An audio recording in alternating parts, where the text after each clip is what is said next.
welcome back to the Lady K podcast. I'm Katy McKinney, the founder and head of school for Lafayette Academy, a classical school.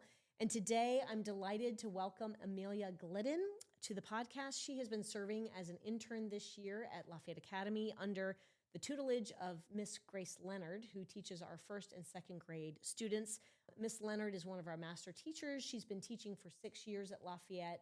She herself was a graduate from Hillsdale College and was classically educated throughout all her years, which is very evident, right, to both of us who have not been classically educated but are learning vicariously as we go.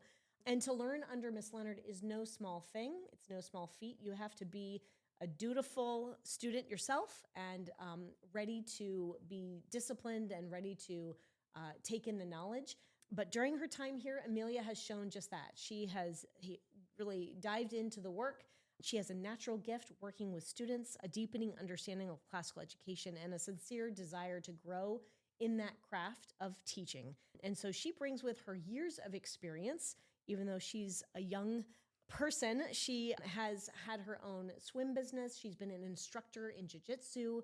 She's taught at preschools already. Years being the oldest of a number of siblings, which I can attest is probably some of the best training. I'm the oldest of 5, and that's frankly where I would think I was teaching at 5. You know, I mean, you start early when you are the oldest, but you have taken your natural gifts and have sharpened them with careful observation and practice. And of course, now mentorship at at Lafayette Academy. But what has most impressed us about Amelia is her teachability. She's been quick to listen, quick to learn, very much dedicated to the study of classical education, and she works very hard. And that's coming from someone, of course, who loves and enjoys children, but now she's also understanding the seriousness and the beautiful nature of classical education. And I will just sort of end the intro there and kind of dovetail when you have completed, or when you did complete your internship. We were talking with Miss Leonard, how did Amelia do overall? And she just looked at us and said, she's incredible. She said, please hire her. She is outstanding. She understands the nuance of teaching. She understands the nuance of children, and now, of course, of classical education. And coming from Miss Leonard, that is incredible high praise. She does not give that out lightly. And of course, if you've seen her with her students, she has a very warm and beautiful classroom, but she also has an authoritative manner as well, which I think gives great, as I mentioned, I'll talk about this later, but just gives great security to the students. But in any case, I guess you probably have felt that as well. But we're excited to have Amelia join us. She is going to be teaching first grade next year, and we could not be happier to have you join us. So welcome. Great to have you here. Thank you for having me. You're so welcome. So I wanted to just start. You've worked very closely, and really I look at it as a great gift. Anyone who has the opportunity to work with Miss Leonard is very fortunate. And I know when we first talked about this internship, we talked about the idea of, you said, I would love to do kindergarten. And while it's a great time, it's really nice to actually see sort of that first, second grade level, because you see what the goal is from kindergarten, where you're headed. And I think having that end in mind probably has given you a new perspective as to what comes before. So before we go into your experience with Lafayette, can you tell us a little bit about yourself and what draws you to working with children? I learned my passion for working with children when I was around 15 years old. I started working at a swim school, and immediately it just clicked, and I just loved gaining the students' trust and being able to be excited about teaching. And then from then on, I just was committed to only working with kids, and doing anything else would feel wrong. So I worked at the swim school, and then I worked at a preschool, and then I did my own swim lesson business. And then I worked at jiu-jitsu as a jiu-jitsu instructor. Yeah. So what is it about children that you enjoy? Do you like the passing of the knowledge baton? Do you like seeing them be successful? What is it that gets you jazzed up about working with children? Children are ready to learn. They are curious if you teach them to be curious, and if you feed them with answers and with knowledge. And so that's something, even in coaching, seeing students accomplish or learn something that they never thought they would is definitely my favorite part. I would agree. I love it when a child says, wow, I didn't even know I could do that. And they have the capability, but with the right tools, we know they can do so much more. So You've had quite a bit of experience with children. Let's move a little bit more into the teaching aspect. At Lafayette, we often say that education is not merely about the education, it's about the formation. And as you've worked with the students now at Lafayette, I'm curious how you've come to understand the teacher's role in both shaping the mind and the character. From your experience with Miss Leonard, I'm sure you had lots of opportunities where, of course, you're passing knowledge, but then there's these opportunities to form character. And can you tell us a little bit about your role as a teacher, how you look at that now? When students are so young, it's important to acknowledge that they do need to be taught. And one of the ways that we do that at Lafayette is we have character cards. And for me this year, those have been really helpful because I get to see where certain students strive and where we need more work in. So that's something with the character that I've been able to use as a resource this year. And for specific students, if they need help in respect or if we need to work on perseverance, that has been something that has drastically helped me this year. And I've been able to see in other schools, it's usually a clip up or clip down chart. But in this school, it is, you're doing great at this. Let's focus on this too. Yeah, that is an area that I've seen grow dramatically, even within my language. When teaching swim, you did a great job persevering. I'm proud of you. You should be proud of yourself. Also, just treating students as if what they say matters and correcting them. Do you want to be telling them, do you want to be seen as someone who is rude in this opportunity to be nice? Just letting them know that what they're saying now is reflecting who they are. Interesting. For those who don't know, we have a character card, and we do this kindergarten through fourth grade, where it allows the teacher to have the explicit virtues, I guess, right on the character card, and then the teacher can be very clear and explicit about where they hit the mark on demonstrating that virtue or where maybe they missed the mark. And I agree with you. We do it even at the very highest levels. Whatever we want to grow in, we have to measure it. We have to see where we are. And that, I think that tangibleness for the child is very effective because then they can strive to grow in that area, or they can just feel, like you said, very proud about what they have achieved. And you acknowledging that gives them great sense of self-worth and self-confidence because someone has recognized that in them. So that's great. I'd like to talk now about this opportunity to work with Miss Leonard as closely as you have, who has served with us for 6 years. What has stood out most to you? I know you've had other mentors in teaching, other bosses. Can you talk a little bit about what has stood out most to you and how she teaches and how that's going to affect you as a teacher? The first day I walked into her classroom, I learned very shortly that I was going to be learning a lot. And I learned that through Miss Leonard, I needed to ask questions because she had the best answers for me. And so asking for those questions and those resources, and then just sitting to the side and listening was something that helped me. I was able to pick up on her language. I was able to pick up on what she was teaching and how she was teaching it. Just listening throughout that time until I was ready to get up in front of the classroom and teach was definitely something that I had to do, and I learned a lot from it. As you came to the classroom not expecting to learn much, I assume because you thought, oh, it's second grade. I've learned everything I need to learn from second grade. But the manner in which she, transfers that knowledge. The other thing is that it's so deep and it's so rich, isn't it? I mean, there is so much history, the phonics that she teaches, obviously the mathematics, everything. So I like that you mentioned the how she teaches, because I think that is, we can all teach knowledge, but I think the how is really formative for her students, and I'm so grateful you had that opportunity. So, as you mentioned, Miss Leonard has a remarkable way of commanding her classroom. The management, it's both very warm, but there's also a sense of authority, which I think gives the kids a great sense of security, that they know they're safe and that everything is going to their needs are going to be met. What did you learn from her classroom presence or her routines that you will be carrying forward? I learned how to whisper when talking to students, and being a coach, that's not something that you typically do. Sure, not in jiu-jitsu. Yes, because it's a different environment. Yeah, it's a completely different environment. So let's move into the sort of the art of the classroom and that sense of leadership. Miss Leonard she has a remarkable way of commanding and managing her classroom.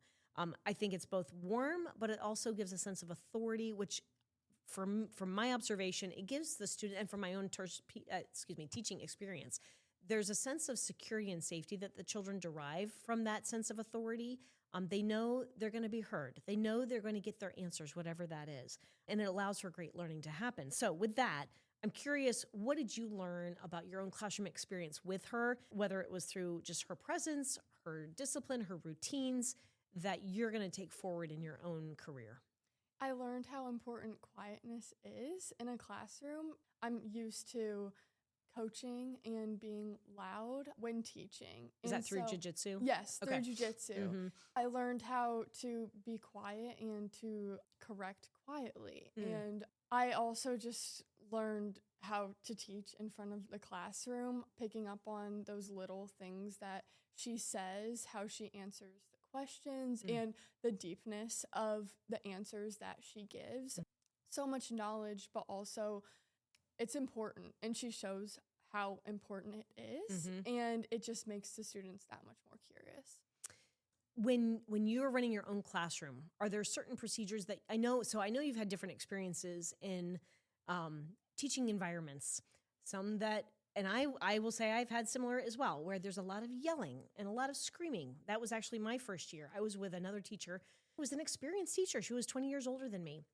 She did a lot of screaming and yelling. And unfortunately, we were in a situation where we were in the same environment, the same classroom, and my students got very used to that.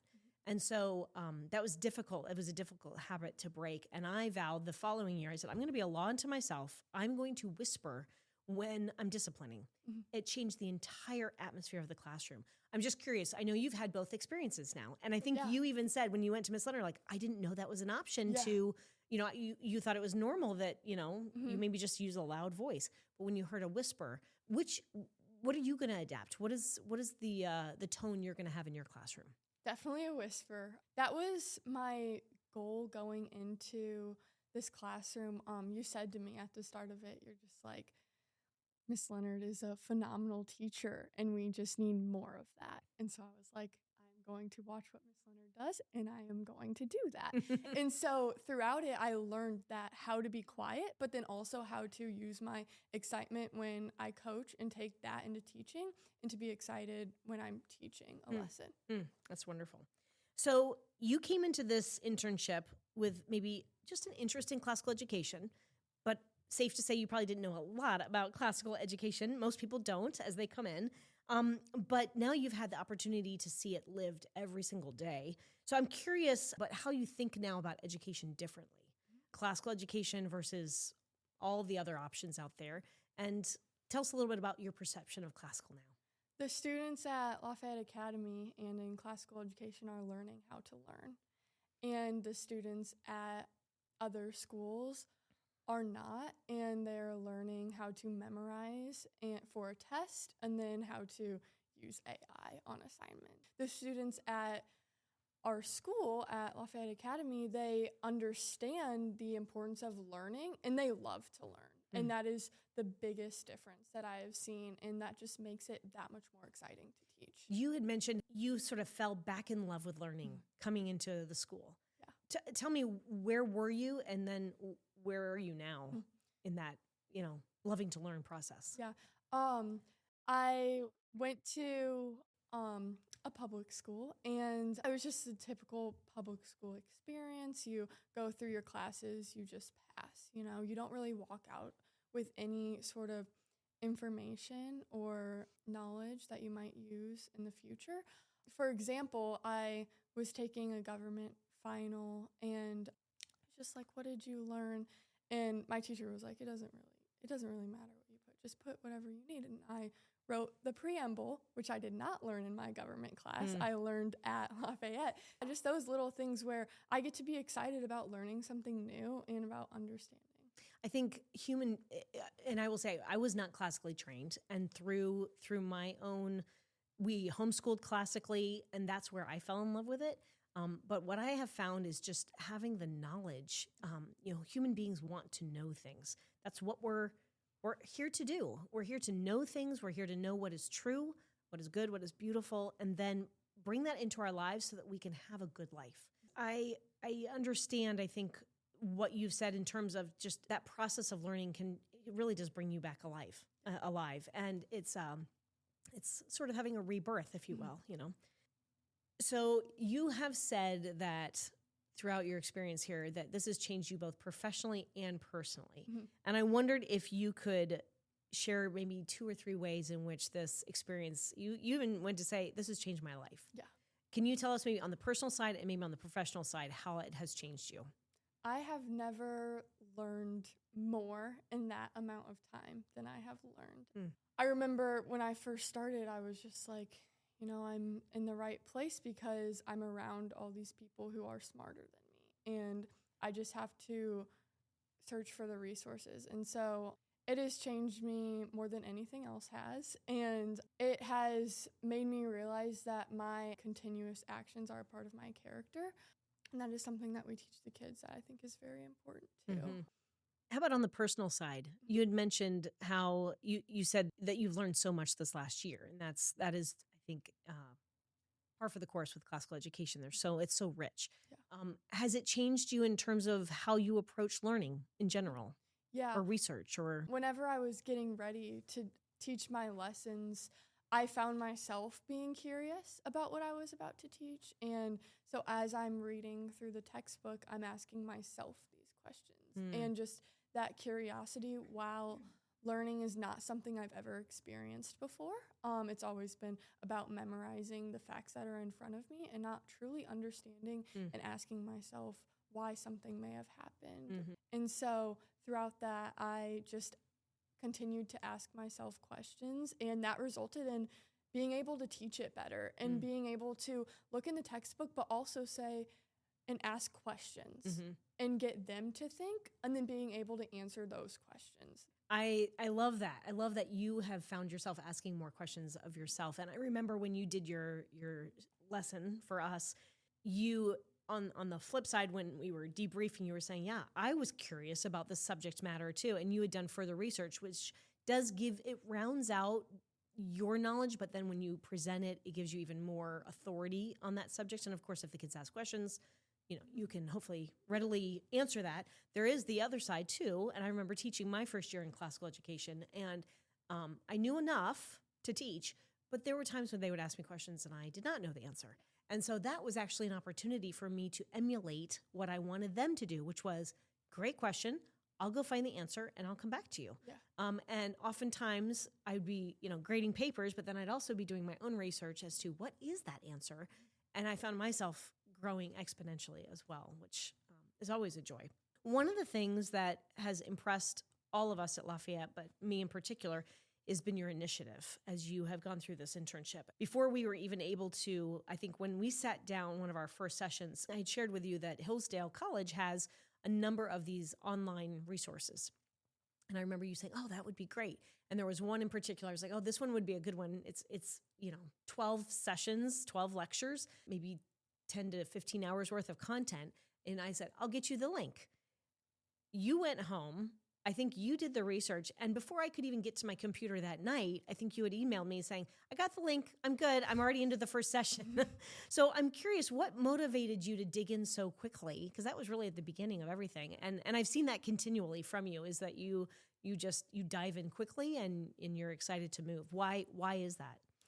Seeing teachers around me know as much as they did, whenever I'm given a resource, I am ready to just gain that knowledge. And so that was something you had mentioned to me, and I know the importance of learning through Hillsdale. And so I was just excited, that was just excitement to learn and to get my questions answered. That's wonderful. Well, what I also then was impressed when we met later on was not only had you been doing, so there's a lecture for those who haven't done it, there's a lecture and then there's a test and a quiz. And so you go through the quiz, and you came to our meeting and you had a notebook full of copious notes that you had taken on these lectures. And it sounds to me like maybe you have a couple journals now worth of.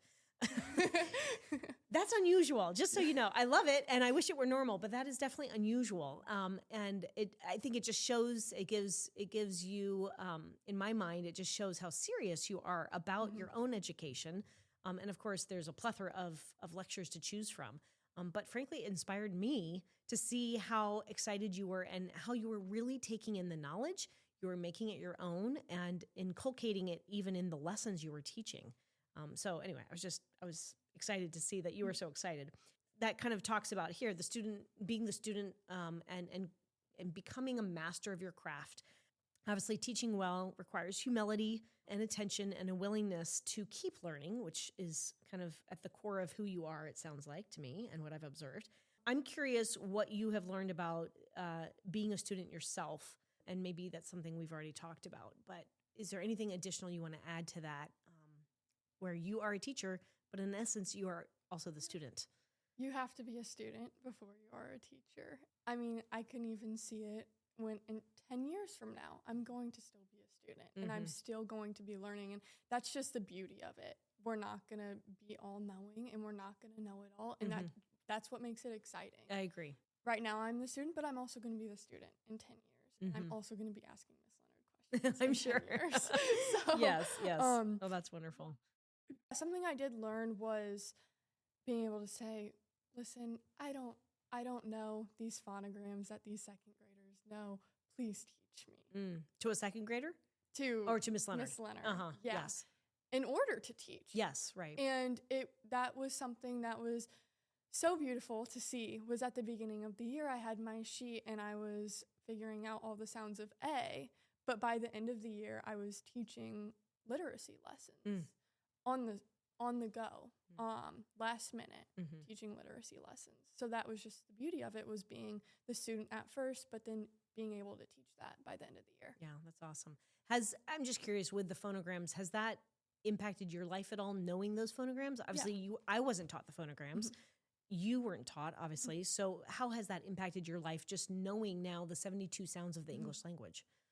Just in little things. Why does school have CH? I never knew before, Yes. and now I do. Tell us why. For Because those who don't know. makes Yeah. So there are three sounds it makes. The CH says sh, k, sh.